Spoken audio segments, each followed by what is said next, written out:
নমস্কার বন্ধুরা, study photography with DP এই চ্যানেলে সবাইকে স্বাগত।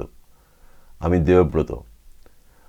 তো আজকে যে টপিকসের উপর আলোচনা করব সেটা হচ্ছে আমাদের এখন বিয়ের একটা সিজন চলে এসছে, মানে মাস 2-3 এখন চলবে টানা। তো এই যে ফটোগ্রাফি বা ভিডিওগ্রাফি বিয়ের সিজনে কতটা ভালো কাজ করতে পারেন তার কিছু আমি টিপস দেব। তো ভালো কাজ মানে কি, বিয়ের মানে যে কোনো কাজই আপনি করুন না কেন তার একটা মানে বাহ্যিক যে একটা দেখার যে মানে বাহ্যিক একটা লুকিং, সেইটা কিন্তু খুব ম্যাটার করে। মানে আমি বলতে চাইছি, ধরুন আপনি বিয়েবাড়ি কোনো কাজে গেলেন, ফার্স্ট যেটা আমার মানে সবাইকে বলার উদ্দেশ্য, ড্রেস কোড। মানে প্রত্যেকটা ফটোগ্রাফার বা ভিডিওগ্রাফার ড্রেসটা ভালো ড্রেস পরে যাবেন। ভালো ড্রেস যখনই আপনি পরবেন তখন তার লুকিংটা আলাদা হয়। মানে আমি বলতে চাইছি, যদি ক্যাজুয়াল কোনো জামা কাপড় পরে যান সেক্ষেত্রে কাস্টমারের সাথে যে আপনার ইন্ট্রোডাকশানটা সেটা অনেকটাই লঘু হয়ে যায়। আমার মনে হয় যখনই আপনি কোনো কাস্টমারের বাড়িতে যাবেন, ড্রেসটা কিন্তু খুব একটা ভাইটাল। ভালো ড্রেস পরে যাবেন, এবং আরেকটা হচ্ছে চপ্পল পরে যাবেন না, সবসময় শু পরে যাওয়ার চেষ্টা করবেন। দেখবেন আপনি যখন স্মার্ট ব্যাপারটা আপনার মধ্যে যখন চলে আসবে তখন কাস্টমারও দেখবেন আপনার সাথে স্মার্টলি ব্যবহার করবে। মানে তখন আপনার সাথে কিছু বলার আগে একবার ভাববে। কিন্তু আপনি যখনই ওই ক্যাজুয়ালভাবে একটা হাওয়াই চটি বা এমনি চপ্পল পরে গেলেন তখন আপনার সাথে বিহেভিয়ারটাও দেখবেন সেইভাবেই হবে। অতএব ফার্স্ট হচ্ছে ড্রেস আর শু। যেটা আমি বলতে চাইছি, কাস্টমার যেন আপনাকে দেখে মানে মুগ্ধ হয়। মুগ্ধ মানে আমি বলছি আপনার চেহারা খুব ভালো হতে হবে এমন কিন্তু নয়। চেহারা যাই হোক, ড্রেস এবং আপনার কথা বলার কি বলবো ধরনটা, মানে বিহেভিয়ারটা যদি ভালো হয় তখন কাস্টমার আপনাকে রেসপেক্ট দেবে, এবং আপনিও দেখবেন কাস্টমারকে ভালোবাসতে বাধ্য হবেন। তো এটা হচ্ছে ফার্স্ট থিং গেল। এইবার আমরা বিয়েবাড়িতে যাই বা যেখানে মানে ফটোগ্রাফি যেখানেই করি না কেন, আমাদের আমরা কী করি, মানে ক্যামেরাটা নিয়ে গেলাম, নিয়ে গিয়ে একটা ছবি তোলার মানে প্রয়োজন মনে হয় যে ছবি তুললাম হয়ে গেল। কিন্তু প্রত্যেকটা ছবি যেন ফোকাস হয়, প্রত্যেকটা ছবি যেন ফোকাস হয়। তো সেটা কিভাবে মেনটেন করবেন, সেই মেনটেনটা করার একটা ভালো প্রসেস বলি। আপনার কাছে যদি কিট লেন্স থাকে, মানে আপনার ক্যামেরার যদি কিট লেন্স থাকে, সেই কিট লেন্স দিয়ে যদি আপনি গ্রুপ ছবি তোলেন তাহলে দেখবেন ম্যাক্সিমাম যারা দাঁড়াবে গ্রুপে, সে 10 জন হোক 12 জন হোক, সবাই মোটামুটি ফোকাস থাকবে। কিট লেন্সের এই একটা সুবিধা, যেটা হচ্ছে আপনার ওর অ্যাপারচার ভ্যালুটা, নাম্বার অফ ভ্যালুটা বেশি। মানে নাম্বার অফ ভ্যালু বেশি মানে কি আমি বলতে চাইছি, 8, 11, 5.6 এরকম। আর মানে নাম্বার অফ ভ্যালু যদি কম হয় তার মানে 1.8 বা 2.8। তাহলে 1.8 বা 2.8 কিন্তু কিট লেন্সে সাধারণত থাকে না। তো যার ফলে আপনার ওই অ্যাপারচারটা 4.5 বা 3.8 যদি আপনি তোলেন সেক্ষেত্রে আপনার মোটামুটি একটা ফোকাস চলে আসে। এবার যদি আপনি প্রাইম লেন্স ইউজ করেন, মানে 50 mm বা 85 mm, হ্যাঁ আমি এই দুটোই কথা বলছি, বা 35 mmও হতে পারে, সেক্ষেত্রে আমি বলবো মানে লাইটটা আপনারা একটু বেশি রেখে আপনারা যদি 11, মানে অ্যাপারচার যদি আপনি 11 অথবা কি বলবো 8, 8 বা 11-তে যদি 11 তুলতে পারলে তো মানে সমস্ত যারা যারা যারা দাঁড়াবে গ্রুপ ছবিতে প্রত্যেকেই ফোকাস হবে 100%। 8-এ রাখলেও হবে। 8টা আমার আমার আমার 11-তে আবার কী হবে, লাইটটা আপনার কন্ডিশনটা একটু কম হলে মুশকিল। তো সেক্ষেত্রে 11-তে একটু গ্রুপ ছবি, মানে ইনডোরে কথা বলছি, ইনডোরে তোলাটা খুব মুশকিল, আউটডোরে তো তুলতেই পারবেন। তো ইনডোরে 8 দিয়ে যদি তোলেন, 8 যদি অ্যাপারচার রাখেন, সেক্ষেত্রে দেখবেন আপনার ছবি কিন্তু একদম ম্যাক্সিমাম ফোকাস থাকবে। ঠিক আছে, এইটাও কিন্তু একটা ভাইটাল। তো ছবি তোলার আগে এই জিনিসগুলো একটু মাথায় রাখবেন। এবার 8-এ যখন তুলবেন, এবার শাটার স্পিড কী দেবেন আমি বলতে চাইছি, এই জিনিসটাও সবাই অনেকেই ভুল করে। ধরুন আমার 50 mm লেন্স, মানে 50 mm ফোকাল লেন্থ, তো আমার 50 mm যদি ফোকাল লেন্থ হয়, শাটার স্পিড কিন্তু 100 দিতে হবে, মানে 100-এর ওপরে। 100 হচ্ছে মিনিমাম, 100-এর ওপরে যদি দেন সব থেকে ভালো, 125 বা 150 যদি দেন খুবই ভালো হয়। তো সেক্ষেত্রে যদি আপনার লাইট যদি আবার কম থাকে, সেক্ষেত্রে আপনাকে 100-ই মেনটেন করতে হবে। 80-ও দিতে পারেন, কিন্তু আমি বলবো যখনই কোনো ফোকাল লেন্থ যাই থাক, আপনি যে লেন্স ইউজ করবেন, যদি 50 mm ইউজ করেন 100 শাটার স্পিড দেবেন, আর যদি 35 ইউজ করেন সেক্ষেত্রে আপনার 80 দিতে হবে, মানে শাটার স্পিড, বা 80-র ওপরে। তো 80-র ওপরে যদি আপনি শাটার স্পিডটা দেন, তখন কী হবে, আপনার ওই যদি হাতে একটুও যদি শেক হয়, হাতে ছবি নিতে গেলে একটু না একটু শেক হয়, মানে সবার এই স্টেডি ক্ষমতাটা সমান নয়। তো সেক্ষেত্রে শাটার স্পিডটা যদি একটু বাড়িয়ে তোলেন, শেকটা অনেকটাই কম আসবে, মানে ছবি, মানে ক্লিয়ারিটি যেটা বলবো, মানে একটা শেকি যে ব্যাপারটা যে থাকে সেটা অনেকটাই চলে যাবে, মানে এবং পারফেক্ট ফোকাস হবে। এবং পারফেক্ট ফোকাস হওয়ার আরেকটাও ব্যাপার আছে, দিক আমি বলবো, সেটা হচ্ছে সিঙ্গেল পয়েন্ট ফোকাস পয়েন্ট রাখবেন ক্যামেরাতে। দেখবেন এক একটা ক্যামেরা এক এক রকম মেনু থাকতে পারে, তো বেসিক কিন্তু সব এক, সে সনি ক্যামেরা হোক, নিকন হোক, ক্যানন হোক, ফুজি হোক, যাই আপনি ইউজ করুন না কেন, বেসিক সব এক। এবার তার মানে কী বলবো, লেখাটা আলাদা হয়, মানে সিঙ্গেল পয়েন্ট, এখানে যদি সিঙ্গেল পয়েন্ট থাকে ওখানে অন্যরকম চিহ্ন থাকতে পারে, মানে চিহ্নটাও আলাদা হতে পারে, কিন্তু বেসিক কিন্তু সব এক। আমি বলবো ক্যামেরা সবসময় সিঙ্গেল পয়েন্টে ছবি তোলার চেষ্টা করবেন। এবার কন্টিনিউয়াস মোডে আপনি তুলতে পারেন, কন্টিনিউয়াস মোডে কখন তুলবেন, কন্টিনিউয়াস মোড মানে ধরুন আপনি কি বলবো, কেউ দৌড়াচ্ছে বা কিছু হচ্ছে, মানে মুভমেন্টটা খুব বেশি রকম রয়েছে, তখন আপনি কন্টিনিউয়াস ফোকাস মোডে রাখতে পারেন। কিন্তু আমি বলবো সিঙ্গেল মোড ফোকাস পয়েন্টটা রাখা খুব ভালো, তাহলে আপনার দেখবেন পারফেক্ট ফোকাসটা হবে। এবং আপনি গ্রুপ, আরেকটা ব্যাপার, এইটাও একটা আপনাদের সাজেশন দিই, গ্রুপ ছবি যখন তুলবেন, মানে একটা স্ট্রেট লাইন মেনটেন করার চেষ্টা করবেন, এবং সবসময় স্ট্রেট লাইন আপনি মেনটেন করতে পারবেন না, মানে স্ট্রেট লাইনটা যদি একটু ইউ টাইপ, মানে কী বলবো, একটু ইউ টাইপের যদি হয়, সেক্ষেত্রে দেখবেন অনেক সময় মাঝখানটা ফোকাস হচ্ছে, সাইডের গুলো ডিফোকাস হচ্ছে। তো সেটাই অ্যাভয়েড করতে পারবেন অ্যাপারচার দিয়ে। অ্যাপারচারটা যখন নাম্বার অফ ভ্যালুটা বাড়াবেন, মানে আমি বলতে চাইছি 8-11 যখন যাবেন, তখন দেখবেন ম্যাক্সিমাম ফোকাসটা চলে আসবে সবাই। তো এইটা একটা দিক। তো আর একটা ব্যাপার হচ্ছে, যদি আপনারা পারেন তাহলে ম্যানুয়াল, মানে ক্যামেরাটা ম্যানুয়াল মোডে তোলাটাই বেটার, তাহলে আপনি অনেকটাই আপনার কন্ট্রোলে থাকবে ক্যামেরাটা। আর অটোতে দিলে কি হবে, তখন আপনার কন্ট্রোলে কিছু নেই, মানে ক্যামেরা তখন আপনাকে কন্ট্রোল করবে, বুঝতে পারলেন, ক্যামেরা তখন আপনাকে কন্ট্রোল করবে। আর ম্যানুয়াল হলে আপনি ক্যামেরাটাকে অপারেট করবেন। তো ম্যানুয়াল তুললে, এবার সবার পক্ষে অনেকে হয়তো ম্যানুয়াল তুলতে পারে না, সেক্ষেত্রে হয়তো প্রোগ্রামে দিয়ে দেয়, বা শাটার প্রায়োরিটি দেয়, বা অ্যাপারচার প্রায়োরিটি দিয়ে তোলে, সেক্ষেত্রে তুলতে পারেন, কোনো অসুবিধা নেই, কিন্তু ম্যানুয়াল তুললে খুবই ভালো রেজাল্ট পাওয়া যায়। এইবার আর একটা ভালো পয়েন্ট বলি, আপনি বিয়ে বাড়িতে কাজ করতে গেলেন, প্রথমেই আপনার উচিত, মানে আপনি ছেলের বাড়ি কাজ করছেন না মেয়ের বাড়ি কাজ করছেন, আপনি যে বাড়িতেই যান না কেন, প্রথমেই সেই আপনার যে ক্লায়েন্ট, মানে সেই ক্লায়েন্টের যার বিয়ে, তার সাথে আপনার একটা বন্ধুত্বপূর্ণ সম্পর্ক গড়ে তোলা।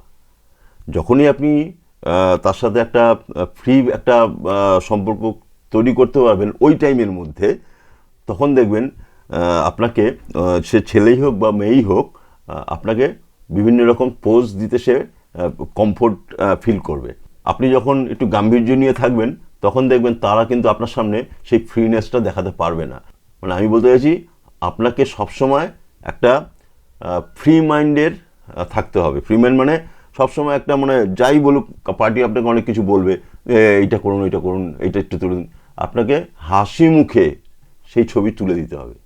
তাহলে দেখবেন আপনাকে সে বিলিভ করতে পারবে যে হ্যাঁ, আমি এর কাছে ছবিটা তুললে আমার ছবিটা মনে হয় ভালো হবে। তখন দেখবেন আপনার ছবিও ভালো হবে। আপনি যাই করুন, তখন আপনি তাকে বললেন তুমি একটু এইভাবে তাকাও, ওইভাবে তাকাও, সে দেখবেন আপনার সাথে কোঅপারেট করবে। আর আপনি যদি একটুখানি গাম্ভীর্য হয়ে যান তখন আপনাকে পাত্তা দেবে না সে। এগুলো কিন্তু মানে বিয়েবাড়িতে কাজ করার সময় মাথায় রাখতে হয়। প্রত্যেকের সাথে ব্যবহারটা কিন্তু ভালো রাখতে হবে। ব্যবহারটা যখনই আপনি ভালো রাখবেন তখন দেখবেন আপনার সাথেও তারা ফ্রিভাবে মিশছে। এবং ছবির ক্ষেত্রে দেখবেন এই ব্যাপারটা এই খুব কাজে দেয়। কাজে দেয় মানে কি, মানে হয়তো প্র্যাকটিক্যালি আপনি বুঝতে পারছেন না তার ব্যবহারে দিয়ে আমার কি ছবি ভালো আসবে, না সেরকম না। আপনি যখনই ব্যবহারটা ভালো করবেন দেখবেন তার সাথে যখন তার একটা মুখের মধ্যে একটা স্মাইলনেস একটা চলে আসে, সেই মানে সেই মুহূর্তটা আপনি তখন ক্যাপচার করতে পারবেন। আমি বলতে চাইছি সেটা। আর একটা পয়েন্ট বলি, সে ফটোগ্রাফার হোক বা ভিডিওগ্রাফারই হোক, আপনাকে সবসময় সতর্ক থাকতে হবে। সতর্ক থাকা মানে কি, অ্যাক্টিভ থাকতে হবে। মানে সতর্ক মানে এই না যে আপনার কিছু ঘটে যাবে হ্যানত্যান, ওইসব না। মানে আপনাকে সবসময় অ্যাক্টিভ থাকতে হবে। যে এখন আপনি এই জায়গাটায় ধরুন বিয়েবাড়ির ওই সকালবেলার বৃদ্ধির একটা কাজ করছেন, ইন দ্য মিন টাইম দেখা গেল তত্ত্বের চলে আসলো, তো আপনাকে খেয়াল রাখতে হবে এই জিনিসটা যে তত্ত্বটা আসছে কি না, কখন আসছে, যদি আসে সঙ্গে সঙ্গে যাতে আপনি ওই কাজটাও ওই ছবিটাও নিতে পারেন। মানে বা একজন আপনি এখানে ছবি তুলছেন, পাশে একজন দেখছেন এমন একটা মুভমেন্ট রয়েছে, সেই মুভমেন্টটা আপনার ক্যাপচার করা দরকার। চোখ কান খোলা রাখতে হবে। মানে চোখটা যদি আপনি খোলা রাখেন, চোখ তো সবারই খোলা, কিন্তু আমি বলছি মানে ভেতর থেকে খুলতে হবে চোখটা। মানে ভেতর থেকে যদি চোখটা খোলেন দেখবেন আপনার ছবি অনেক ভালো হয়ে যাবে। মানে আপনি একটা কাজ করছেন, পাশে আরেকজন দেখবেন একটা কিছু করছে, সেই মুহূর্তটা আপনি খুব ভালো লাগছে, চট করে ছবিটাও নিতে হবে। এই যে অ্যাক্টিভ থাকা, মানে কাজের মধ্যে অ্যাক্টিভ থাকাটা খুব জরুরি। মানে কাজ করছেন, দুটো কাজ করতে গিয়ে বাইরে গিয়ে, ওইটা আমি বললাম না বাইরে গিয়ে এটা করতে হবে, এইটা কিন্তু ঠিক নয়। হ্যাঁ, আপনি যখন সময় পাবেন তখন ঠিক আছে, কিন্তু ম্যাক্সিমাম আমি অনেককেই দেখেছি একটু কাজ করেই বাইরে গিয়ে এরকম করতে চলে যায়, তো এইটা ঠিক নয়। তো কাজের মধ্যে যদি মন দিয়ে কাজটা করেন দেখবেন আপনার কাজ 100% কোয়ালিটি পাবেন এবং সব কিছুই ভালো হবে। ফোকাস যেটা বলছি, ফোকাস তো হবেই, তার মানে মসৃণটাও অনেক বেটার পাবেন। ফটো তো তুলবেন, ফটো তুলতে গেলে লাইটটা খুব একটা ম্যাটার করে। যদি আপনার কাছে লাইট এনাফ থাকে তাহলে তো কোনো কথাই নেই, কিন্তু লাইট এনাফ থাকলেও যে ছবি সবসময় ভালো হবে তা কিন্তু নয়। লাইটটাকে কিভাবে ব্যবহার করবেন, আমি বলবো একটা যে কোনো একটা মানে মানে স্টিল ফটোগ্রাফি, মেনলি আমি স্টিল ফটোগ্রাফি ক্ষেত্রে বলছি, তিনটে আপনি যদি লাইট ইউজ করেন তাহলে কিন্তু আপনার ছবি খুবই ভালো আসবে। এবং লাইট ইউজ মানে আপনার যেখানে সেখানে লাইট বসিয়ে দিলে হবে না, আপনাকে বুঝতে হবে লাইটটা আমি কোন জায়গায় প্লেসমেন্ট করব। মানে আমি বলতে চাইছি একটা লাইট বাউন্স করুন, একটা লাইট পুরো বাউন্স করুন, ঠিক আছে। একটা লাইট ব্যাক দিন, ব্যাকলাইট যেটা আমাদের হয় ব্যাকলাইট করুন, আর একটা লাইট কি লাইট করুন, মানে সাইড দিয়ে একটা কি লাইট, মানে যে কোনো একটা গাল যাতে হাইলাইট হয়। আর বাউন্সটা যেটা করবেন ওভারঅল যা আপনি মানে কি লাইট এবং ব্যাকলাইট যেটা করলেন সেইটার উপরে বাউন্সটা করলে আপনার একটা স্মুথ একটা লাইট পাবেন এবং আপনি কি লাইটটাও হাইলাইটটাও পাবেন প্লাস ব্যাকলাইটটাও পাবেন। তো লাইটটা কিন্তু খুব ফ্যাক্টর। মানে লাইট যদি ভালো করে করেন এবং ছবি কিন্তু অটোমেটিক ভালো হয়ে যাবে, অটোমেটিক। এবং শুধু লাইট করলে হবে না, লাইটের সাথে সাথে লাইটটাকে প্রপার কালার টেম্পারেচারটাকে তো আপনার ধরতে হবে। প্রপার কালার টেম্পারেচারটা ধরতে গেলে কি করতে হবে, হোয়াইট ব্যালেন্স করতে হবে। হোয়াইট ব্যালেন্স কিন্তু অটোতে দিয়ে কোনোদিন করবেন না।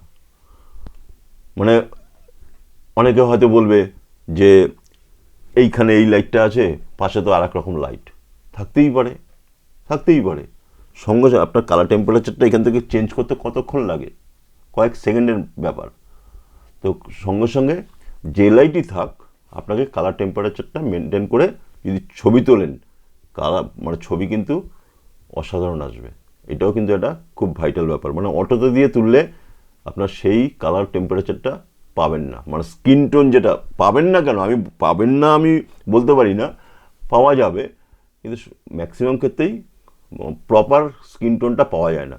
আপনি প্রপার যদি স্কিন টোন পেতে হয় আপনাকে কেলভিন নিয়ে মানে কেলভিনে আপনার হোয়াইট ব্যালেন্সটা করলে খুবই ভালো রেজাল্ট পাবেন। এটাও একটা ব্যাপার।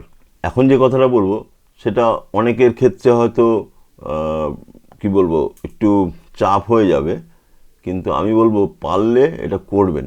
মানে দুটো বডি রাখবেন, ক্যামেরার দুটো যদি বডি রাখেন দেখবেন আপনার অনেক কাজ করতে অনেক সুবিধা হবে। সুবিধা হবে মানে কি, একটাতে আপনি ওয়াইড রাখলেন আর একটাতে জুম বা টেলি বা আপনার 85 বা যাই লাগান, মানে কি বলবো, প্রাইম লেন্স যদি লাগান, সেক্ষেত্রে দেখবেন তাড়াতাড়ি আপনি কাজটা করতে পারবেন। মানে কোনো কারণে মানে একটু আপনি ওয়াইড দরকার, সঙ্গে সঙ্গে আপনি একটা যেই ক্যামেরাতে ওয়াইড অ্যাঙ্গেল লেন্সটা লাগানো আছে সেই লেন্স দিয়ে সেই ক্যামেরা দিয়ে আপনি ছবি তুললেন। আর যদি পোর্ট্রেট দরকার হয় তাহলে সেক্ষেত্রে আপনি আর একটা বডি দিয়ে তুললেন। মানে এতে কাজটা কিন্তু অনেক সহজ হয়ে যায়। সেটা অনেকের ক্ষেত্রে একটু মানে বার্ডেন হয়ে যাবে, মানে দুটো বডি কিনতে গেলে একটা বাজেটের ব্যাপার থাকে। তো যারা প্রফেশনাল কাজ করতে ইচ্ছুক তারা এই বার্ডেনটা নিয়ে যদি পারেন দুটো বডি ক্যারি করবেন। আর একটা ব্যাপার হচ্ছে ক্যামেরার মধ্যে, মানে এই ক্যামেরার যে আপনার হট শু আছে, এই হট শুতে ফ্ল্যাশ লাগিয়ে কোনোদিন ছবি তুলবেন না বিয়ে বাড়িতে। পারলে টিগার লাগিয়ে তুলবেন। টিগার লাগিয়ে ছবি তুললে পরে মানে আপনার ওই যে বললাম, যেটা আগে বললাম যে লাইটের একটা প্লেসমেন্টের একটা খুব ব্যাপার হয়, সেই প্লেসমেন্টটা ঠিকঠাক করে আপনি টিগার দিয়ে যদি ছবি তোলেন সেক্ষেত্রে কিন্তু ছবি অনেক ভালো আসে। আর ওপর থেকে আপনি ক্যামেরার উপর থেকে যদি আপনি বাউন্স দিয়েও যদি আপনি ফ্ল্যাশ লাগিয়ে যদি বাউন্সে তোলেন, সেক্ষেত্রে আপনার ছবি হয়তো ওভারঅল চলে আসে, কিন্তু চোখগুলো দেখবেন পকেট হয়ে যায়। সেক্ষেত্রে চোখটা কিন্তু ম্যাক্সিমাম পকেট হয়ে যায়। সেটা না করে আমি বলবো ওই যেটা আমি বললাম, একটা বাউন্স করুন, মানে আলাদা, মানে ক্যামেরার মধ্যে লাগিয়ে বাউন্স করবেন না, আলাদা জায়গায় স্ট্যান্ড লাগিয়ে বাউন্স করুন, একটা কি লাইট করুন, একটা ব্যাক লাইট করুন, তাহলে দেখবেন ছবির রেজাল্ট অনেক ভালো। আর একটা হচ্ছে শ্যাডো। মানে এখন হচ্ছে সবাই বলে যাতে ছবিতে শ্যাডো না আসে। ঠিক আছে, শ্যাডো থাকাটাও জরুরি, আবার শ্যাডো যাতে না থাকে সেটাও আপনাকে দেখতে হবে। আপনি দেখছেন যে এই ছবিটা আমার শ্যাডো থাকলে ভালো লাগছে, তখন আপনি শ্যাডোটা নিয়েই তুলুন। আর মনে হয় যে না আমার এটা শ্যাডো আমার প্রয়োজন নেই, তখন আপনি শ্যাডো যাতে না আসে সেইভাবে তুলবেন। শ্যাডোরও প্রয়োজন আছে, আবার শ্যাডোর না থাকারও দরকার আছে, মানে দুটোই কিন্তু প্যারালাল। আমার মনে হয় ব্যক্তিগতভাবে আমি এটা ফিল করি। মানে আমার শ্যাডো ছবিও কিন্তু আমার খুব ভালো লাগে। সবসময় যে আমি একদম শ্যাডো ছাড়া ছবি তুলবো সেটা আমার সবসময় ভালো লাগে না। আমি কিন্তু কিছু কিছু শ্যাডো নিয়েও তুলি, তো সেটাও কিন্তু একটা ক্রিয়েটিভ। আর একটা ব্যাপার যেটা হচ্ছে মেমোরি চিপটা যেটা ইউজ করবেন সেটা কিন্তু একটু ভালো মেমোরি কার্ড ইউজ করার চেষ্টা করবেন। আমাদের ম্যাক্সিমাম এই ক্যামেরাগুলো কী হয়, কাজ করছি মানে পরে গিয়ে বাড়িতে গিয়ে এরর হয়ে যাবে না তো মেমোরিটা, সেই চিন্তাটা কিন্তু আর থাকবে না যদি একটু কস্টলি মেমোরি কার্ড ইউজ করেন। মোটামুটি একটা বোঝাবার চেষ্টা করলাম। সব শেষে কি বলছি বলুন তো, সব তো ছবি তুললেন, সব কিছু করলেন, কাস্টমারকে ডেলিভারিটা ঠিক টাইমে দেওয়ার চেষ্টা করবেন। ডেলিভারি যদি টাইমে না দেন, পরের কাজটা কিন্তু আপনি ঝুলে যাবেন। বুঝতে পারলাম?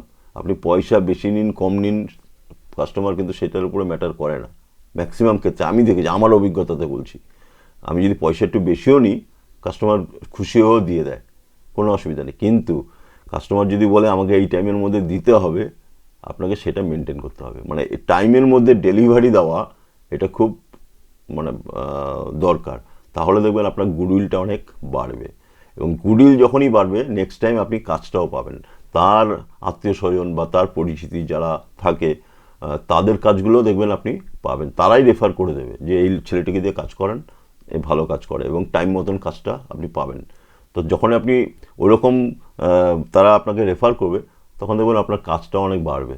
অতএব ডেলিভারিটা খুব টাইম মেনটেন করে দিতে হবে, এটাও কিন্তু একটা ভালো ব্যাপার। তো আশা করি আজকের এপিসোডটা ভালো লাগলো। যদি ভালো লাগে লাইক কমেন্টস করবেন। পরের এপিসোডে অন্য কিছু নিয়ে আবার নিশ্চয়ই আলোচনা করব।